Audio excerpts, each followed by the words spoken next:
প্রিয় ছাত্রছাত্রীবৃন্দ, করোনা এই মহামারীর ভিতরে জীবনের প্রতিষ্ঠার যে প্রচেষ্টা তাতে ব্যত্যয় ঘটেছে। শুধু জীবন জীবিকা নয়, আমরা জীবনের প্রতিটা পরতে পরতেই এই করোনার হিংস্র থাবার শিকার হচ্ছি।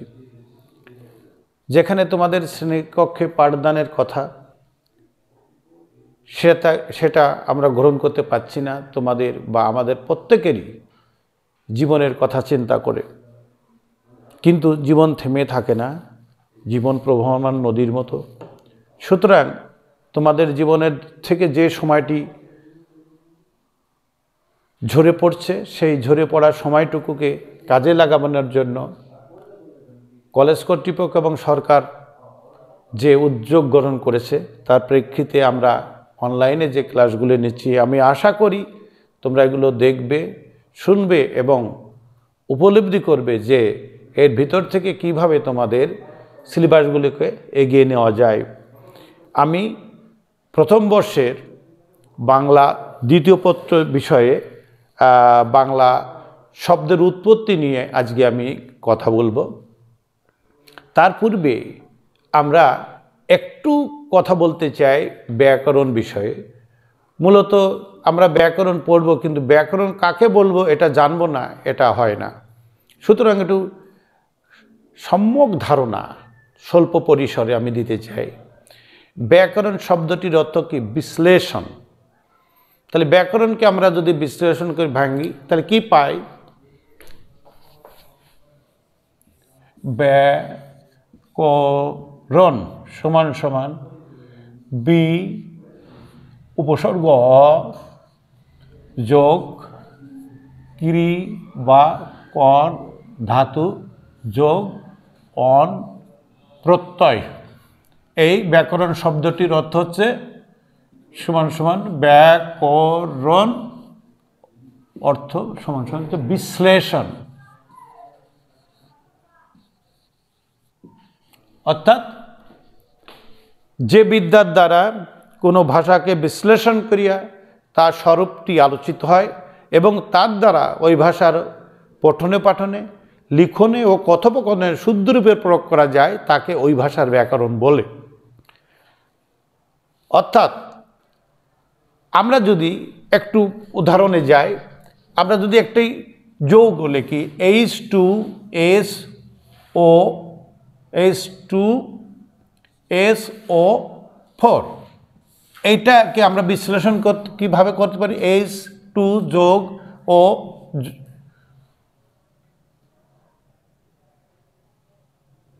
S যোগ O4, অর্থাৎ দুইটা হাইড্রোজেন একটা সালফার 4টা অক্সিজেন মিলে এই সালফোরিক অ্যাসিড তৈরি হচ্ছে। তাহলে কি? এটা কেমিস্ট্রি, এটাকে বিশ্লেষণ করে দেখায়।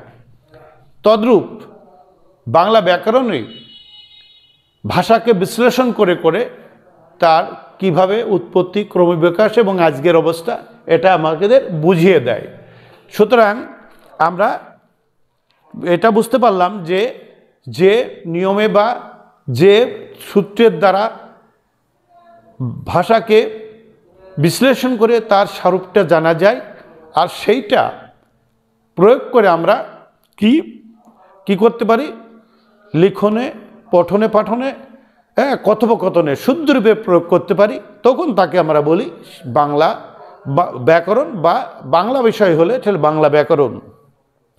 মূলত বাংলা ব্যাকরণ সর্বপ্রথম রচনা করেন পর্তুগিজ পাদ্রী মানুয়েল আলভাস সুম্পাসাও 1734 খ্রিস্টাব্দে, এবং এটা 1743 খ্রিস্টাব্দে পর্তুগালের রাজধানী লিসবন বা লিসবোয়া থেকে প্রথম রোমান হরফে প্রকাশিত হয়। দ্বিতীয় যিনি বাংলা ব্যাকরণ রচনা করেন তিনিও কোনো বাঙালিয়ান, তিনি হচ্ছে ইংরেজ বিদ্বান নেথানিয়েল ব্রাসি হেলেড 1778 খ্রিস্টাব্দে।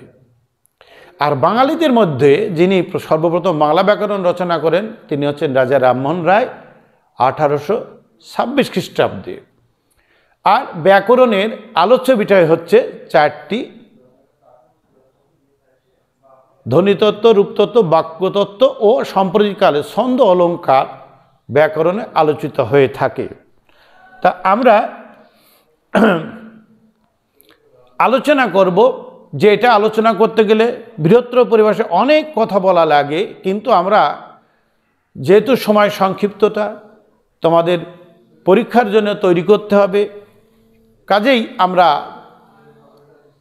আজকে এই শব্দ বিষয় নিয়ে আলোচনা করব যে শব্দ কয় প্রকার, কি কি। আমরা জানি শব্দ উৎপত্তিগতভাবে একই রকম, অর্থভেদে একরকম এবং গঠন প্রণালী নিয়ে একরকম। তা আমরা আজ প্রথম আলোচনা করব বাংলা শব্দ গঠনের উপায়।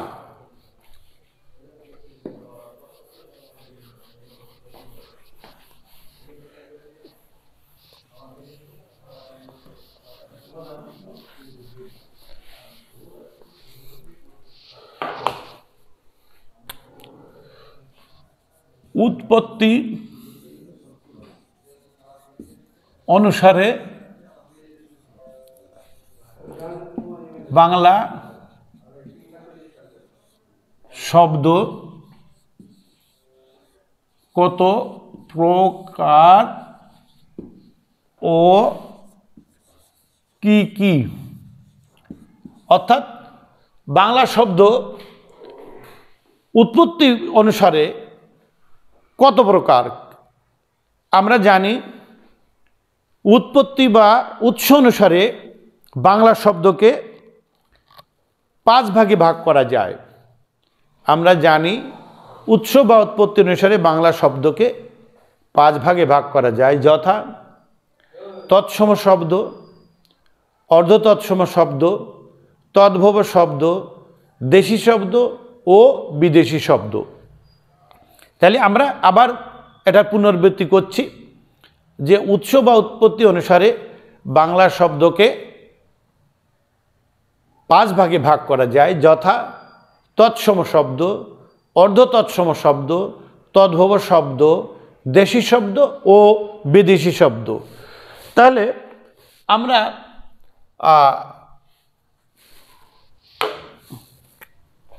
উৎস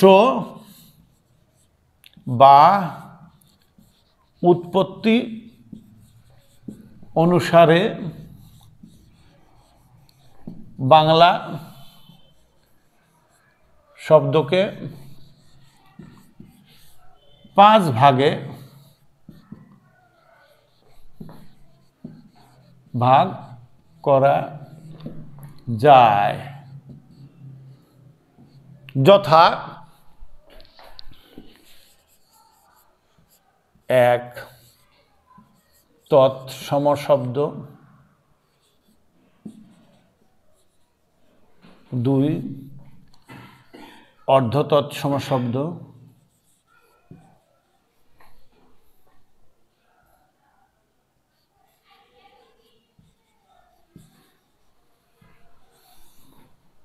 3 তদ্ভব শব্দ, 4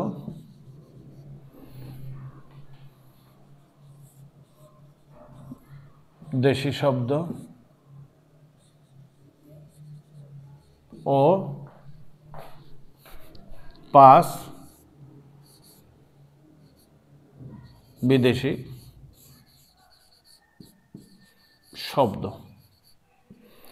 তৎসম শব্দ অর্থাৎ তৎসম, তার সমান, অর্থাৎ কার সমান? সংস্কৃতের সমান।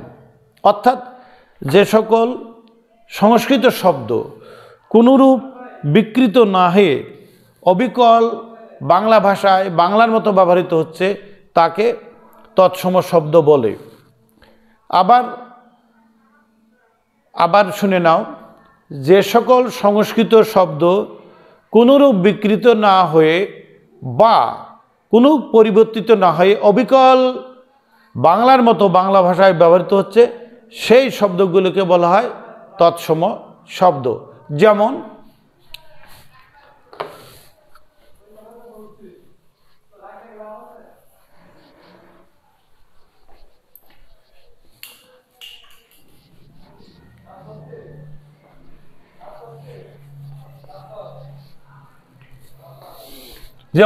হস্ত, হস্ত, হস্ত কথাটি বললে আমরা বুঝতে পারি হাত।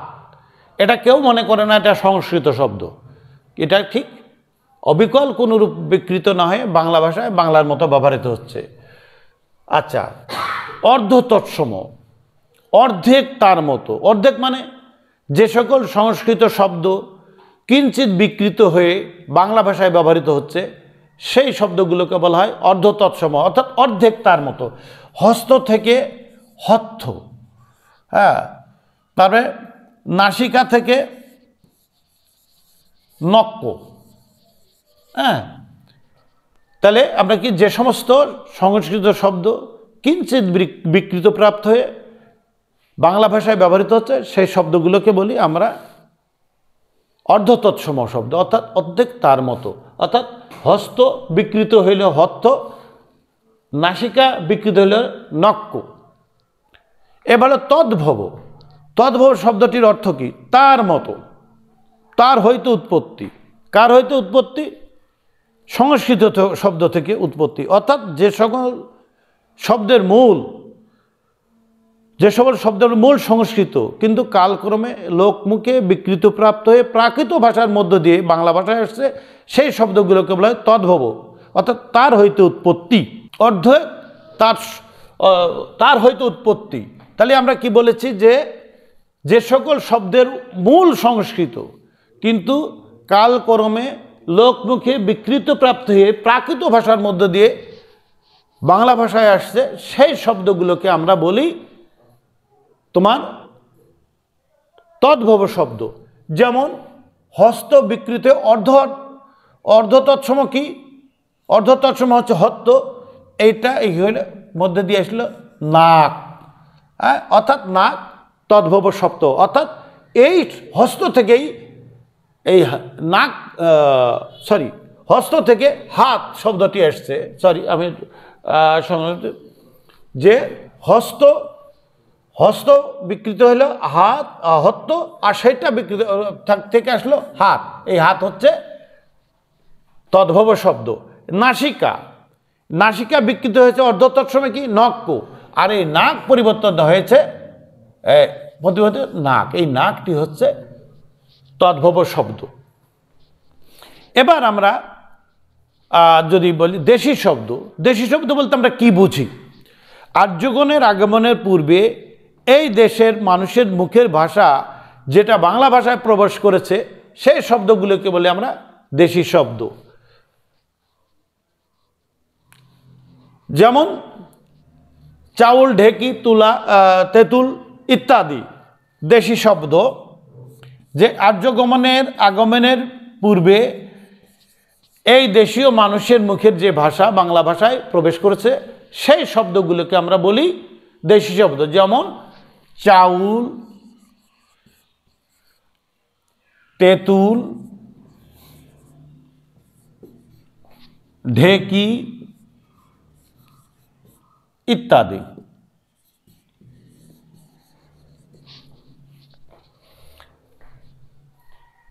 এবার বিদেশি শব্দ। বিদেশি শব্দ বলতে আমরা কি বুঝি? এই পাক ভারত উপমহাদেশ ছিল শস্য সম্পদে ভরপুর। এই শস্য সম্পদ যুগে যুগে কালে কালে বিদেশিদের প্রলুব্ধ করেছে। তারা বাণিজ্য ছলে এখানে এসছে, বা বাণিজ্যের ছলে এসে ছলে বলে কলে কৌশলে তারা এই দেশের মানে ক্ষমতা দখল করছে, রাজত্ব করেছে।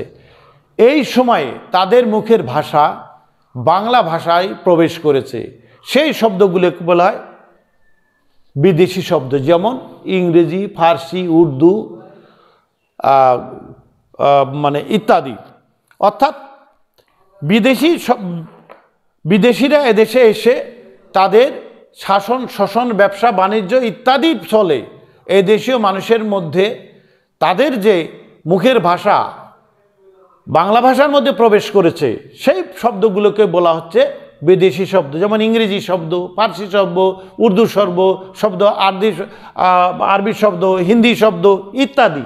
তবে বাংলা ভাষায় সব থেকে ফার্সি শব্দের ব্যবহার বেশি। আমরা অনেক স্থলেই যে ভুল করে বসি যে বা বাংলা শব্দ বললেই আমরা বুঝতে পারি না যে বাংলা। যদি বলা হয় যে কেদারাখানা এদিকে আনো, সে কেদারা বুঝবে না, কিন্তু চেয়ার ঠিকই বুঝবে। এই জন্য এই প্রতিশব্দগুলি বাংলা ভাষায় যে প্রবেশ করেছে, এই শব্দগুলিকে বলা হয় বিদেশি শব্দ। তাহলে এবার আমরা কনক্লুশন করতে পারি বা উপসংহার বলতে পারি যে উৎস বা উৎপত্তির অনুসারে বাংলা শব্দকে 5 ভাগে ভাগ করা যায়। সেটা হলো 1, তৎসম শব্দ, অর্থাৎ যে সকল সংস্কৃত শব্দ কোনরূপ বিকৃত না হয়ে অবিকল বাংলার মতো বাংলা ভাষায় ব্যবহৃত হচ্ছে, সেই শব্দগুলোকে আমরা বলছি তৎসম শব্দ। যেমন হস্ত বা নাসিকা ইত্যাদি। বা হস্ত বা নাসিকা বললে আমরা অবশ্যই বুঝতে পারি যেটা হাত বা নাক।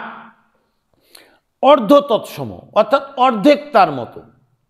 অর্ধেক তার মতো মানে যে সমস্ত সংস্কৃত শব্দ কিঞ্চিত বিকৃত হয়ে বাংলার মতো বাংলা ভাষায় ব্যবহৃত হচ্ছে, সেই শব্দগুলোকে আমরা বলছি অর্ধ তৎসম।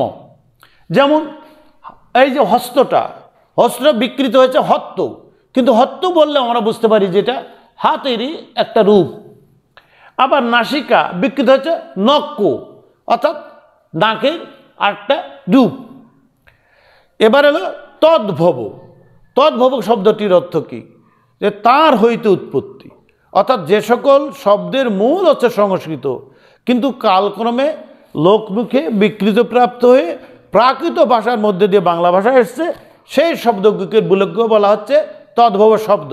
অর্থাৎ এই যে মূল শব্দ ছিল হস্ত, এই হস্ত বিকৃত হয়ে কি হয়েছে হত্ত, আর এই হত্ত থেকেই এসছে হাত শব্দটি, তাই না?